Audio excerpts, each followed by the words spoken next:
Hello guys, today I show you how to delete Instagram account on your Android.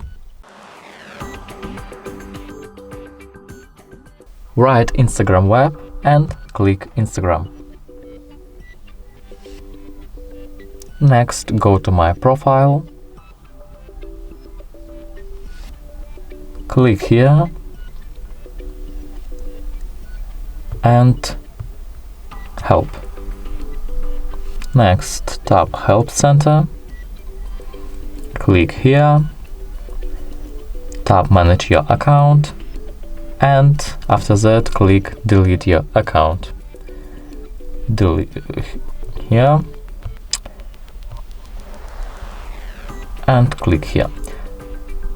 Tap Delete your account and select the reason why we want to delete the account. For example, too many ads. Enter your password and click Delete. Put likes and subscribe to the channel.